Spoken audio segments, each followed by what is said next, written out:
27 juillet 1214. Les deux armées ne sont qu'à quelques kilomètres l'une de l'autre. L'armée de la coalition comporte un grand nombre de solides piquets teutons, lourdement cuirassés.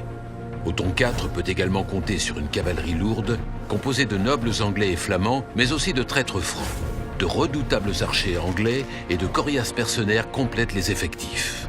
L'armée des Francs est constituée en grande partie d'une cavalerie d'élite, de fougueux chevaliers venus des quatre coins du royaume, bien équipés, vétérans des croisades, fidèles à leur roi.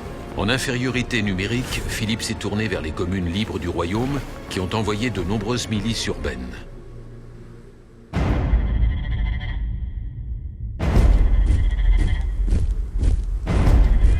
Après plusieurs jours de manœuvre, Othon a pris en chasse l'armée des Francs.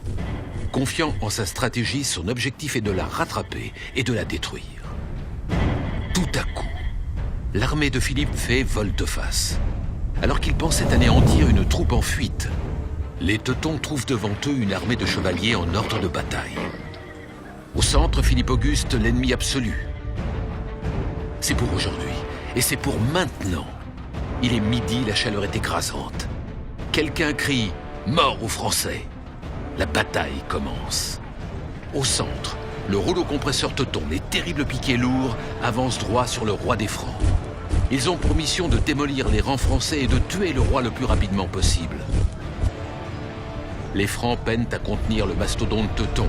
Les milices urbaines n'encaissent pas le choc.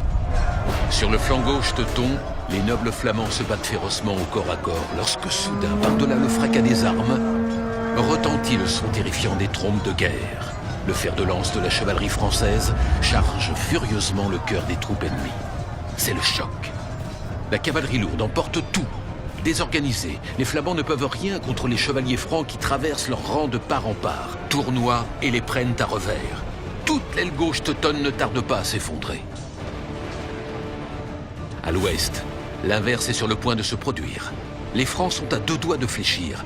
C'est alors que l'évêque de Beauvais se jette de tout son poids dans la mêlée, se taille un chemin jusqu'au chef anglais et, d'un coup spectaculaire de sa masse d'armes, fait voler son aume en éclats. Les Anglais, pris de panique, s'enfuient. Les flancs sauvés, la situation paraît pencher du côté des Francs. Mais au centre, les fantassins teutons sont presque au contact du roi Philippe. Ces 3000 redoutables soldats d'élite ont reçu un seul mot d'ordre: tuer le roi, coûte que coûte.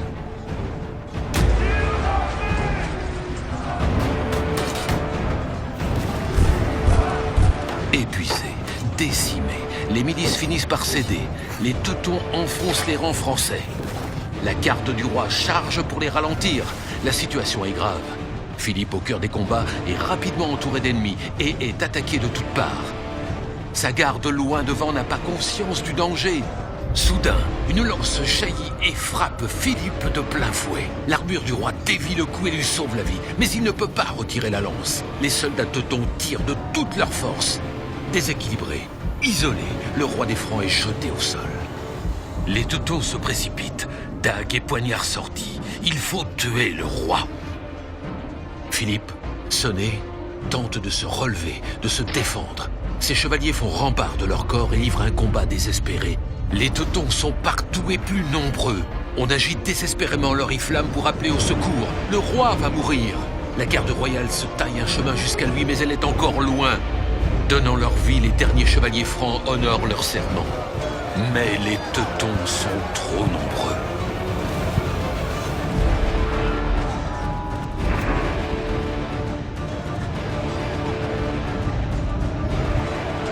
Les masses d'armes fracassent les boucliers. Les épées percent les armures. Arrivée juste à temps, la garde royale furieuse massacre les Teutons et remet le roi en selle. Philippe Auguste est sauf. Il devrait se mettre à l'abri, fuir loin des combats maintenant. Mais c'est un chevalier, un roi. Son honneur lui ordonne de rester et de faire face. L'armée est remise en ordre, les épées jaillissent, les boucliers se lèvent. Les chevaliers francs, ivres de vengeance, chargent l'empereur Othon. En face, on ne peut que se préparer et attendre. Les rangs teutons volent en éclats. Les chevaliers foncent sur Othon. Entouré d'une meute de chiens enragés, il se retrouve à son tour en danger de mort. Sauvant sa vie, il s'enfuit. Les Francs forcenés le poursuivent. À leur tour, les chevaliers d'Othon s'interposent. L'empereur Othon est sauvé in extremis.